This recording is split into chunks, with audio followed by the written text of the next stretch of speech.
added the second must be a link to your father, I think. Yes. He was a famous drummer. Yeah.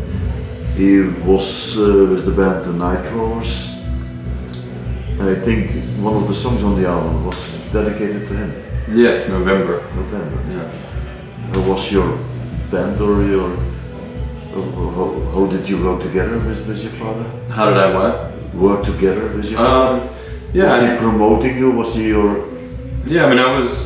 He always promoted me since I was young, and I grew up listening to him sing and play, and wanting to be like him. And he played with Stevie Vaughan and Jimmy Vaughan, and so I grew up with those guys. And that's the music that I grew up around and heard as a child. Like you said, you were, I think, 18 when you played with Jimmy. Yeah, I started playing the Fabulous Thunderbirds when I was 17 years old. Oh, 17. Yeah. And but I actually I got that gig with the Fabulous Thunderbirds through Stevie Ray Vaughan, who had called Jimmy and told him you met him that he should hire me. By your father. Yeah, but well, I was. They were like family. Yeah. So Jimmy Vaughan was at the hospital when I was born. Ooh. So we go way back. It's a long way. Yeah. But over the years, I would play with my father. He would get me up with his band to sit in and play with him. And I mean, when I was young, even 6 years old, I would play with him. Yeah.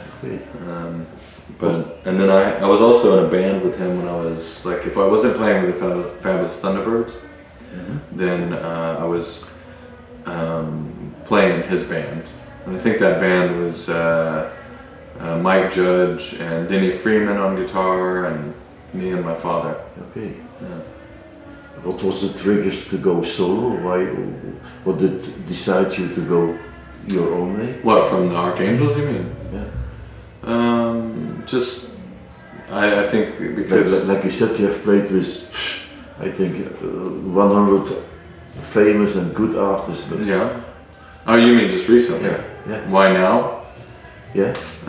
It just felt like it was time. I think I was having really nice experiences with the audiences, and I felt like I sort of felt like I had finally arrived at what I was as a performer and a guitar player and a singer and a songwriter and a band leader.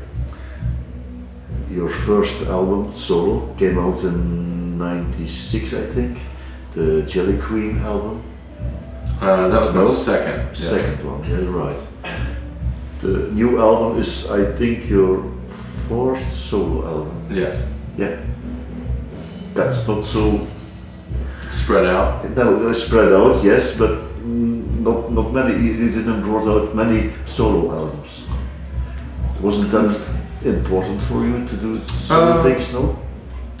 Not really, because after my last album, which was Welcome, after I did that record, I toured behind it for a little while. In 2001. Yeah, but then I wanted to sort of get away from the music industry, the music business. I wanted it out, and I raised a family, and then started playing with Eric Clapton and Roger Waters and Sheryl Crow, and then I became a producer. So I was doing things and being productive in the music world, but just I didn't really feel like the need to put out any of my own albums, even though I was writing all the time. I wrote every day. The title you choose for the album is Rich Man. Mm-hmm. In which way are you a rich man? Well, I was basically saying that through all the suffering that I've gone through and everything that I've seen in my life, that I went on this journey and found that everything I need is inside me. I don't need any materialistic things. I don't need money to be rich inside. I have everything. On the album, you're holding something in your hands.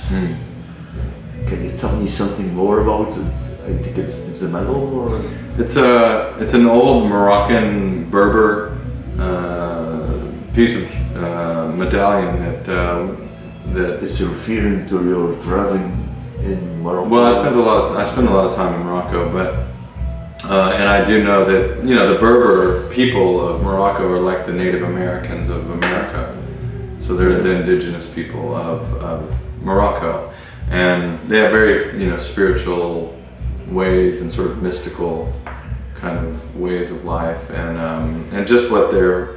When I go to Morocco, I spend time with a Berber family. But this piece is a piece of protection. It's an old Berber piece that protects women. Very nice. Yeah. How would you describe the style of the album? Because when I put the album in my player, it's rock. Right. Do you think it's a rock album or more? Yeah, I mean, I recognize more than rock in the album. It's more of, I think, more fusion album, and it's influences from also Morocco and other countries. Let me say. Yeah, I mean, I think that, I mean, all of my favorite artists that I grew up listening to were all had different amalgams, and it's like music alchemy. If you just keep putting together different things, and mixing them together, it'll come out the way that you play it or that you sing it. But I mean, I definitely had influences from just my traveling and my contacts. Yeah, just immersing myself in music culture around the world in different regions in the world. So it's just gonna come back out somehow. In almost every song, a lot of other musicians are playing the songs. I didn't count them, but the lineup is very long. Yeah. Why did you choose for that concept? I didn't really. I started making my album, and not only the musician, but also the instruments. A lot of different special instruments. I name, for example, the saringi, timpani drum. So, was that your?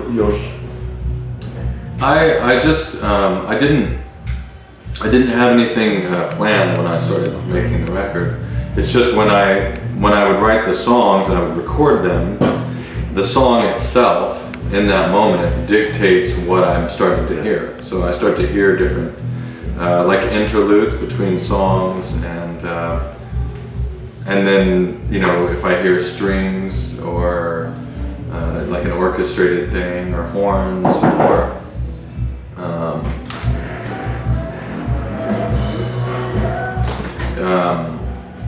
that will start. I'll just start hearing things the way that I want them, and then I would just find musicians that could play the things that I was hearing in my head. And I think because I've been a producer now for the last 9 years or so. So I know the things that I want, and I know how to produce a record, and I know how to facilitate myself in that way. So it isn't so that you need a lot of time to do songwriting, to think about songs? I do. It just depends. Depends where I'm at in the moment. Some of the songs, I mean, I wrote, Your Mama Can't Help You with the first song. I wrote that in an hour before I went in and recorded it. And then other songs I worked on, like the Samanas, second to last song. I wrote that, and I think it was 3 songs in one. It had 3 different movements to it, and that one took longer, because it was a real orchestrated thing. Like I said, you like traveling. You like meeting other people, other cultures. It's one part of your life. Yeah, very much. I feel that when you listen to the album, then you feel that. Yeah. I mean, it's it has a bit of sort of everything from my travels from different parts of Africa and India, and but really anywhere. I mean, I like indigenous music of any continent. Like I said, November was a special song on the album. Are there more special or personal songs on the album? Well, they're all sort of a personal journey and a sort of spiritual quest or whatever. I think that maybe the other song, Harmony, is about my daughter. So that's a very personal song for me. November is about my father. But you know, I mean, a lot of the songs on the record are very personal in their own way. I mean, a lot of them are sort of existential journeys, like Rich Man, the song, is an existential journey. And my trying to get as humble as possible, to get one with the earth. What did you learn about yourself after finishing the album? What were your feelings when the work was done? The album Well, was I felt like when I was finished that everything that I had done from the beginning to the end of making of the record had all had a purpose to it, and everything made sense, because even just to the last, to the very end, when I was sequencing the album, when I finally sequenced it, everything fell into place, and then it told the story in chronological order. And I wasn't expecting that. You were in a way a happy man. Yeah. Okay. Happy rich man. Yeah, happy rich man. What are your plans for the near future? More touring or? Yeah, I'm actually, this summer is mostly touring in Europe. Because I've seen that, yes. Yeah, and I think because I enjoy touring outside of the U.S. a lot. Yeah. And I like experiencing different cultures so much that I would love to be established over here so I can tour. I have a last question. Are there still things that you surely want to do? Things in your bucket list? Things where you want to go to, or places that you want to play a gig, or? I hope so.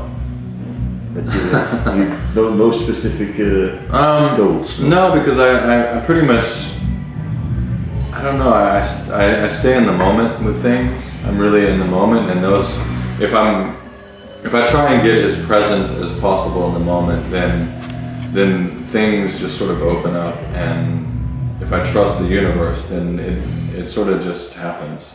And then it's always been that way for me. Okay. You know, I've had a charmed career in life, and the more I trust in the universe, the more things seem to work out for me. Okay, thank you again for your time. Sure. I hope, and I'm sure about that we have a great show tonight. Thank you. Thank you. All right. Nice to meet you.